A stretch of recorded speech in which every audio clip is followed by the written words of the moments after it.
As I have these conversations with hiring managers and my peer executives, I often ask them things like, who is the best person that works with you that comes from a non-traditional background? Would you take more of them? And of course, the answer is always yes. You can do that. And why not risk the possibility of getting somebody amazing? Don't conduct your analysis in isolation because data is so incredibly powerful. Not defending just the tribe, but defending the organization. Those creative people that you really want to keep empowered, keep excited, keep motivated, keep thinking. A good experience pays dividends down the line. Stereotypes tend to break down in proximity. Welcome to We're Only Human, a podcast about human resources, business, technology, and the workplace. My name is Ben Eubanks, your host, and I'm so glad you're here.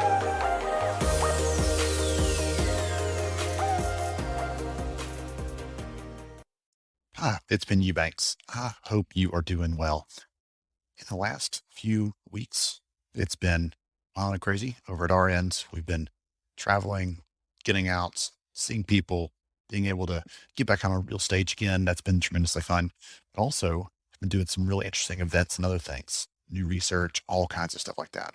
So if you have not seen some of the new data we've been putting out around the great reprioritization, I highly encourage you to go check it out. I'll make sure a link to the blog is in the show notes so you can go directly and see that research, hear the video overview of that, because we're seeing some really interesting things there. And I don't know about you, but I hate the term the Great Resignation because it feels like we're powerless to stop this wave that's going to come and crush all of us.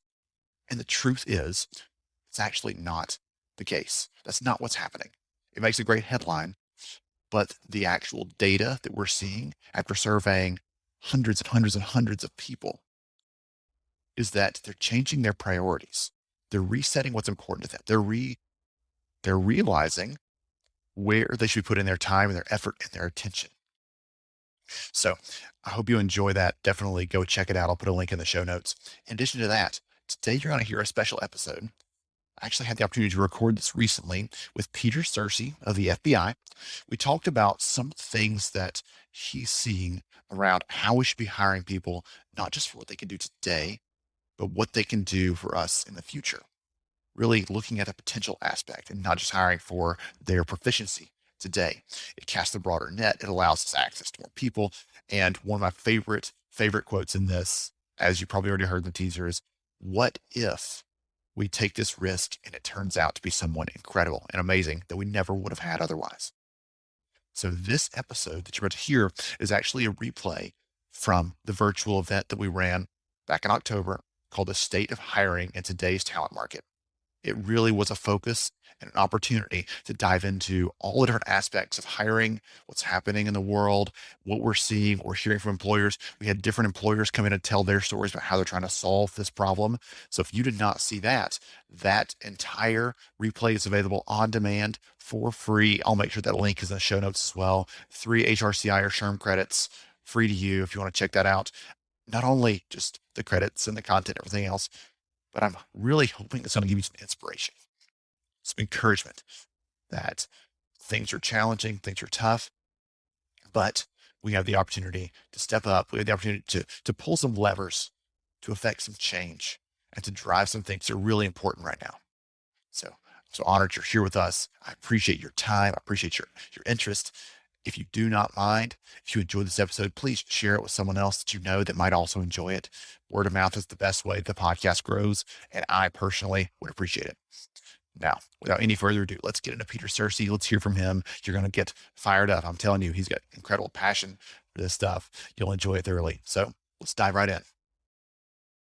Hey everyone, welcome back to another fun conversation. We're going to be talking with one of my friends, Peter Sursi, about what's happening in some of the things that the FBI is doing around hiring, and also get his insights into why we shouldn't be hiring only for someone's degree, someone's experience, but also looking at other factors, especially today, as every company is saying, we can't find people, and we're going to use somebody on how to cast a broader net, I guess, and explore that a little bit. I'm so excited to quiz him because he and I did not prep very much. And so I'm so excited to hear what he has to say. I have my pen ready over here to make my own notes and learn from him as we go. So Peter, welcome. Glad to have you. Yeah, thanks for having me. Absolutely. Before we dive into some of the fun stuff, would you take a minute to tell the audience a little more about who you are and what you do, and leave out all the interest you have in pumpkin spice baked goods, because those are, well, Yeah, I'm a definitely a pumpkin flavored baked goods kind of guy for fall. Yeah, so I'm with the FBI. I've been with the FBI for 23 years. Started out in operations, and then a lot of us found my way to human resources sideways. Fell in love with it. So for 5 years, I was the head of foreign language hiring for translators, interpreters, things like that for Bureau. And then for 4.5 years, I was head of hiring for the entire FBI, which was crazy, but super fun, really interesting. Loved it. And then about 4 months ago, they said, hey, I know you're not an accountant or do anything in finance, but why don't you go sideways to take a role in our finance division? So now I'm trying to figure out finance stuff, but really they're all people problems over there anyway. It's all good. It would probably do some financial people, some accountants, financial analysts, things like that, some good to be around Yeah. people at some point. It's all, we're not communicating well. How do we set a common culture? How do we problem solve? It's all the same stuff. If only there was an HR person that we could plug into that. That's all it is on that. Yeah. Okay. Yeah. Well, that's awesome. That is so awesome. And I'm so, what's fun for me is that might be an example we're talking about here in this conversation today, right? There's nothing on your resume that says, you know what, we should do with Peter. Just plug him in over here. But a lot of company I'm talking with, a lot of leaders we're talking to, and some of the other sections of the event today, we're hearing from leaders talking about how to cast a bigger net, how to attract more candidates, how to be different in their hiring practices, because finally things got painful enough. One of my favorite sayings, when the pain of change is less than the pain of saying, we're going to make that change. And so more organizations are leaning into how to make that change. I'd love to hear from you, because I've seen a piece you've written on this and thinking about what's happening in the space. And so respect your opinion a lot. How can companies start down that path of saying, okay, let's consider this? Why should they? I'll start with that, kind of cast a vision for it. And then we'll get into some of the hows and what it takes to make that actually work. Yeah. I think from the biggest picture, like you said, everything is a hot mess right now in the labor market. And that comes with pain, but also tons of opportunity. And it's just irrational to say we have all these people applying for jobs, but none of the right people. And none of these people, all these people in theory want to work for us, but they can't somehow. And yet we have all these open recs that we can't fill. These facts just do not align themselves, I think, really. I think then we have to go back and be like, okay, thousands of people maybe, or hundreds of people that have been outside the company, or dozens of people, whatever, want to work for us, but somehow they're not the right people. So let's examine that. If you look at the organization you're in right now at almost any level, and you just look around at who you work with today, not everybody comes from what you would think of as the most traditional background for the role you're trying to fill. As I have these conversations with hiring managers and my peer executives, I often ask them things like, who is the best person that works with you that comes from a non-traditional background? Would you take more of them? And of course, the answer is always yes. You can do that. And why not risk the possibility of getting somebody amazing instead of just having these open recs stay open? And at some point, I think we always think about is the risk of this person we're going to bring in maybe failing, because that's what do all hiring managers want? I want somebody that's going to come in and be successful. So it's the risk of future failure that there gets, but we don't think of that, the loss of productivity, the absence, and the stress that puts on all of our other people. Like those are sometimes tangible, sometimes a little bit more intangible, but the longer those go on, like that's a huge cost too. And is that actually less than this future risk of maybe failure? I don't think so. Career Builder had a study a couple of years ago, and the big takeaway, there's like $1 million price tag on the cost of the skills gap. And they got into the real specific things. Like there's, as you were saying, the cost of the morale of your team when they are consistently having to cover that other thing that's not getting done because that person's not here, because you're holding out for that perfect unicorn that's somewhere out there. Goodness, there's a lot of cost to that. I was glad they factored those things in, because usually we think it's just a pain, or it's just trouble, it's whatever else. I had a leader in the past that said, hey, we're saving money on our budget because that position's not filled. I said, yeah, until one of your people quits because they're tired of carrying that double weight on their shoulders. And I don't know why it's we had to force them to see it that way, but there is a cost to that. Yeah. Well, but I think part of it is we're HR people. We know the labor market.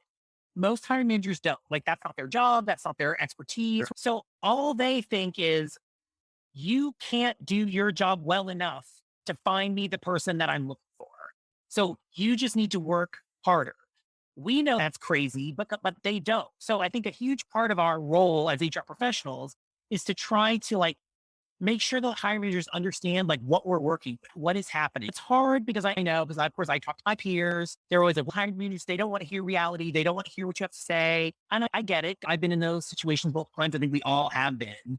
Right. And that's why having that relationship of trust with those hiring managers, like working really hard to build those relationships is so critical, because like when you tell them something that they don't want to hear and they don't know you, all they know is you're some guy from outside the department who's basically saying, I can't have the shiny thing that I'm convinced I need to be successful. They're just going to push back. And that's the fear of their own failure. So you need to reassure them, hey, I'm here to help you be successful. If you're successful, I'm successful. All I want to do is fill your job and you're successful. And then like, I got other stuff to do. So let me help you. And we're going to build this relationship of trust. So I think if you like focus really in on that relationship, that you're here to help make them successful, then maybe, that you can start to tell them things like maybe they don't want to hear, maybe you can lead them to think of new ways that they hadn't thought about before. That's how I would start for sure. In terms of building a relationship, would you recommend asking questions, understanding what their priorities are, or understanding what earlier, one of the ways that you said that the thing they care about is team performance, stability, like making sure that things are just working, so they don't want to have to stop what they're doing and focus on fixing that thing. I think you said, why not risk getting someone amazing? I wrote that down. So I think that's a great way of looking at it. What sort of questions should someone ask to start building a better relationship or start deepening that relationship that already exists, so that when it comes time to say, I want to push back on this gently but firmly, what's the best way to kind of put some money in that bank so when it's time to take out that withdrawal, it's not a lot of pushback? Yeah, I would say obviously once you understand what the functional role is, what the actual like hard details of the open rec are. And sometimes there are like non-negotiable things. Obviously, if you want an accountant, you have to have an accounting degree. Like there or experience in accounting. There are certain non-negotiables, really. But I think you have to understand, what is that person? What's that team? What does your program do within the organization? I think it's also really important to understand, are you in a maintaining mode, a growing mode, a rebuilding mode, a, burning things down to rebuild next year mode? Because you're going to hire different people for all of those situations. But then I would always go in, people always say, what are you looking for? And they're like, oh, I have 10 years of experience and X and Y and Z, and list all in a perfect world, I'd have those things. But instead, I think what you say is, okay, the people on your team that are the best, why are they the best? What makes them the best? And a degree from Stanford or 10 years of experience in the industry maybe is the reason, but probably not. It's probably, they're a great problem solver. They have great intuition. They work their butt off all the time. They are super dedicated and they really want to get things. They have tons of initiative, all of which are the soft skills that anybody can have. But I think that's where you lead them. You say, okay, so what you really want are more people like them. So you want people with like high level initiative, problem solving, dedication to what they're doing. I always throw, because nobody outside HR knows the word learning agility. They don't know what that means. But I always throw that in because they know they need that. If they don't know that, the ability to learn new things and be successful, I always throw that in. They always nod. I'm like, okay, I'm going to find you people. That's their core skill set. That's the people that's going to be succeed. And then if they have this, then those are like the next layer out. And think of it, that's the core. And then every one of these other things that you would love, those are like the bonus option. That's the downloadable content bonus pack that you get after you've solved the core game. That's how I usually try to pitch it to them and see it that way. And usually, not always, usually that works. And sometimes they'll push back and be like, okay, but tell me why that's important. Because when you talked about your person that's amazing, you didn't mention that right off the bat. So tell me what's going on like that. And would your amazing person right now meet the rec you're giving me? So that's also something to do with, okay, how many people on your team right now meet the rec you're giving me? And sometimes that's not relevant and you would expect them to say that. Hey, I have a team full of newbies. I need an experienced person to balance them out. That's totally legitimate. I have a team of very experienced people. They all meet that. I was like, okay, so it sounds like what you can use is you can bring in some junior talent because you have all these people to mentor them. So there's a little bit of pushing them in the direction you want. I love those examples because those are very tangible and practical for people listening in. Say, okay, now I can go and do this thing. So next time you're having one of those conversations, or you're out there listening right now, when you're having those conversations, use some of those things Peter's talking about. Some of those tactics, some of those strategies. What's funny is I'm what's interesting, I guess, not funny. What's interesting is as he was talking, or as you were talking to some of those things a minute ago, get them to say yes to a few things. And then when it's time to say, hey, and so next time we're going to do this, I'll look for these things and those will be bonuses. Okay. You're getting them, you're leading this path. It's like an old sales tactic to get them to start saying yes. And at the end of the process, they'll say yes to whatever the big ask is. And that's the big ask. You're building up to that. And you're like, oh, this is important. What about this thing? Do you think this is important to this person, to this role? And you start getting them to these like little micro yeses leading up to that big, I'm going to ask you to do something that might be a little uncomfortable. Commit to that. And there's a lot of research that shows people do that. Yeah. But it's so interesting that you said it's like the sales tactic. And I want to talk about that because part of the reason, like when you go into a high sales pressure place, that we react negatively to that, which we often do, if they're trying to sell you windows or whatever, a car, they show up your neighborhood with their flyer and the clipboard and you just like, you're in dread already. It's because there's no relationship. Your car warranty, by the way. Yeah. Thank you. It's because there's no relationship of trust. There's nothing to be this, I don't want to say pressuring, but like this maneuvering on. That's why creating that relationship is so important. And if you're new to this hiring manager, you do need to spend that time and be like, hey, let me tell you about me. Let me tell you how I work. Tell me more about you. Again, I'm here. The most important thing is I'm going to make you successful. My job is to ensure that you hit your numbers, you meet your goals, you do whatever you do, because that establishes that you are the partner in what they're trying to accomplish, not look, I got a rec to fill. Tell me what you want. I'll do it. Whatever. I'm just like a chop shop. I'm just like in and out and out. There are HR departments like that, like clearly, but you don't want to be one of those HR departments, right? You want to be this partner. And so I would say jump in and start there, right? That's that. The more you can concretely ground it in their business objectives and you are here to make their business objectives successful, the more likely you are to take away their anxiety about, but what if I fill in the blank? Don't get somebody in time. Don't get somebody who's the right level. Don't get somebody who could be successful. You're trying to like pull that anxious energy out of the system, right? Yes. I'm going to tell you I'll give you a quick example of a company, a recruiter that I talked to a year and a half ago that was doing this because they had run into this problem where the skills they were looking for, they could not find. And so their hiring manager said, okay, what are the things people got to have? Okay, I've got to have this degree from this school and I've got to have experience with this competitor. And they had these really specific things and they could never get them to budge on that. So she actually said, okay, we're going to have a group interview this week. We're going to have 5 people up front. You're going to take notes in the back. I'll ask them the questions. At the end, you tell me which ones you like. And so at the end of this, they asked them some questions to understand their kind of technical proficiency, things like that. At the end, they said, okay, I like number 3 and number 5. And only then did the hiring manager get the resume and find out, oh, by the way, none of those candidates had either of those things that you said were a must have for that job. She was trying to get into to realize that this is something you've figured out in your head. It's not actually anything in reality. And so that's another example of someone I've seen trying to break down those barriers gently, but to make a really clear point that the things that you think are true, they may be true at one point. Absolutely. I don't want to say that your opinion doesn't matter, but today this is a very different environment. And rather than just saying, oh, it's hard, let's use some actual data or evidence to try to back up this new approach. Yeah. And I think the reality is also you can tell in a screening interview or a first round interview, are these people interested in your company or your organization, or were they just shotgunning resumes out? And you don't just want to take, anybody either. But I think if people are passionate about your organization or the industry,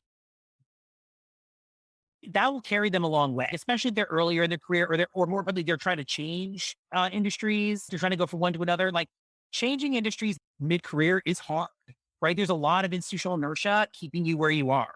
So if people are making a really active effort to leave what they're doing and going somewhere else, to me, those are always really great candidates because they are something is really driving them to make this change in middle age and mid-career. I'm like, you want to find out like what that is because you might be able to tap into that passion. And if you're the one that gives them the break that helps them like jump to something they're passionate about, man, they will love you forever. And they will work their butt off for you way beyond somebody that's like, you're just another notch in my belt in a career that I already have and work that I already know how to do, that I'm already bored with. So I would say try to tap into that like hunger to do something with you.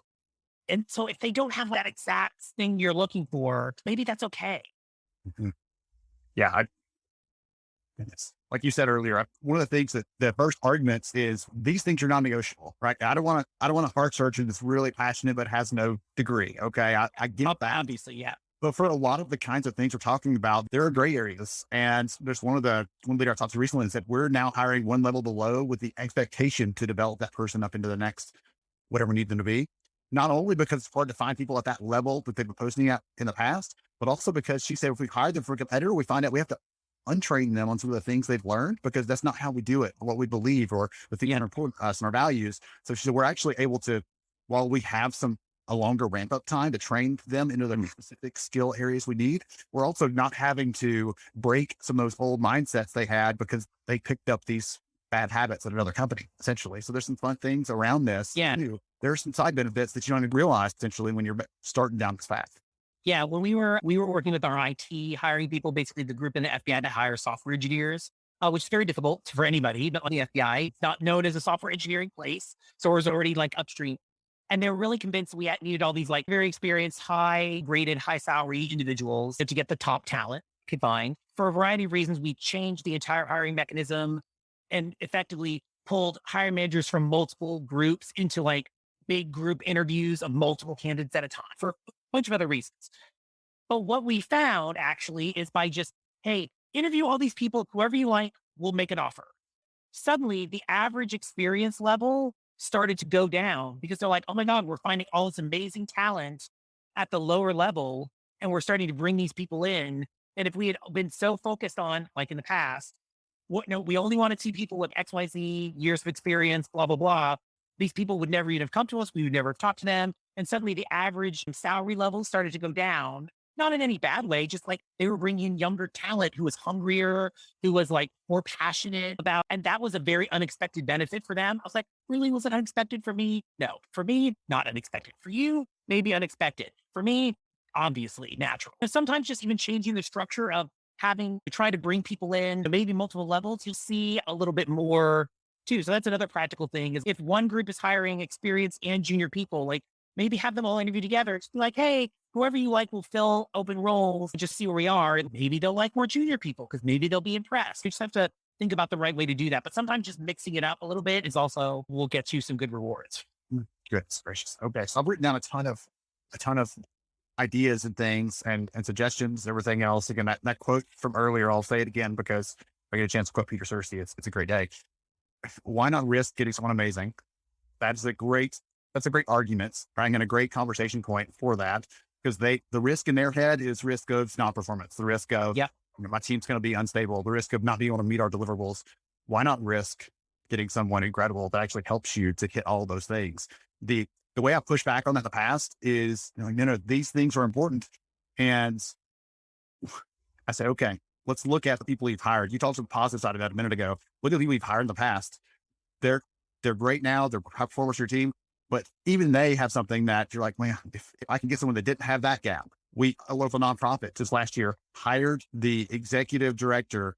He had been there for 40 years, leading this organization for 40 years, just retired. We're hiring someone. They said, we want someone that's him, but with these extra things. I'm like, you can't do that. You're going to end up trading off something else. You can't, that perfect person may look great on paper, well, but you'll find out once they're there.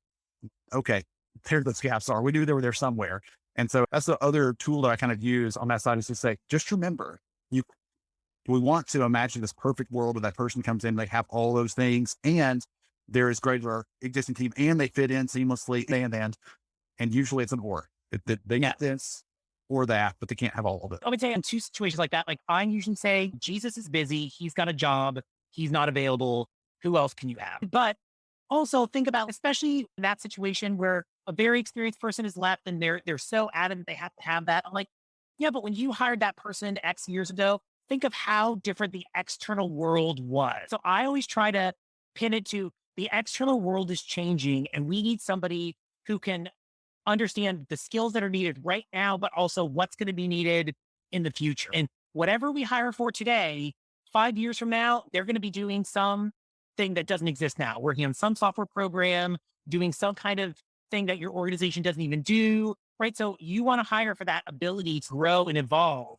So if you're hiring for the ability to grow and evolve, if they have 100% of the perfect candidate right now, they're still going to have to grow and evolve. It doesn't really matter. Maybe you don't need everything you think you need. And the reality is people on your team who are amazing don't have that now. Just One last anchor them thing. in life. So one last thing I want to throw your way really quick, because you said earlier, you were careful. You did say, we want to hit the copy button and find the person just like we've got, right? Because a lot of leaders come in and say that. From an equity perspective, you said behaviors earlier. Let's find the person that has the right behaviors to do the job well, right? Or those inclinations to be able to learn to be able to do the job well.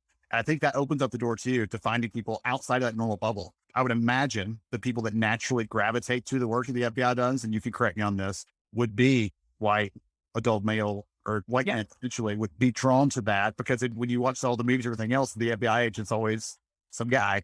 And that seems like it would open up the opportunities for other people to be considered for this, when we don't hold to what we kind of put them in the copy or hit the copy button, and we'll find someone else just like that. Yeah. And I also think you have to explain, we're in HR. We all really understand why diversity is important. You don't have to explain it to us. But I think outside of that, like maybe they understand it's important, but maybe they think it's some kind of PC BS. Yeah, okay, diversity, blah, blah. Or I'm colorblind, it doesn't matter. I just want the best person. I'm like, okay, sure. We've all heard that too. I think it's really important to define that lack of diversity in a way that's important to your organization. So for the FBI, it's operational risk. That's the language of our organization. If we are not diverse, those are victims we cannot comfort, sources we cannot develop, populations that we cannot aid, part of the American population that we cannot effectively represent. That is an operational risk, and we are not going to be successful. Man, light bulbs go off when you define it that way, because that is our lane.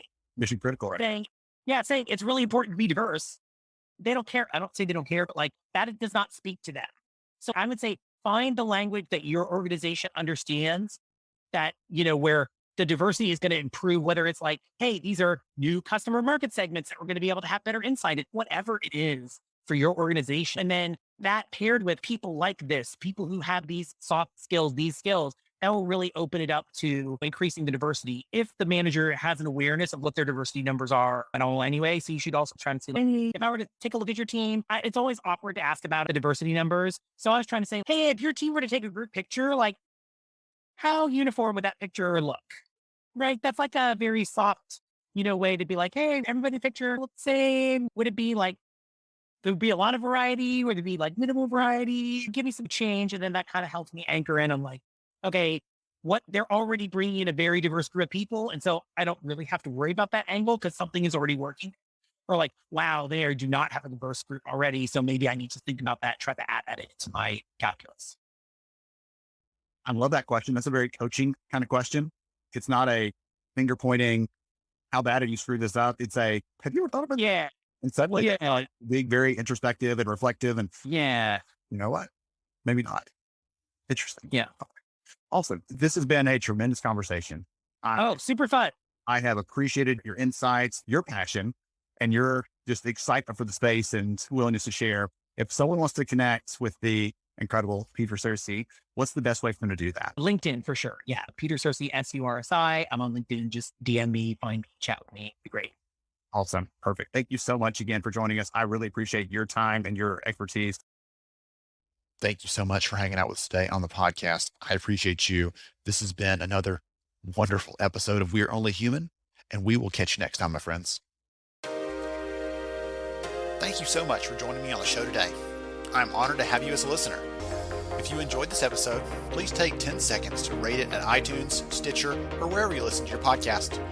Also, if you know a friend that could benefit from today's conversation, please pass it their way. After all, a rising tide lifts all ships. To see show notes, sponsor information, and our full show archives, visit onlyhumanshow.com.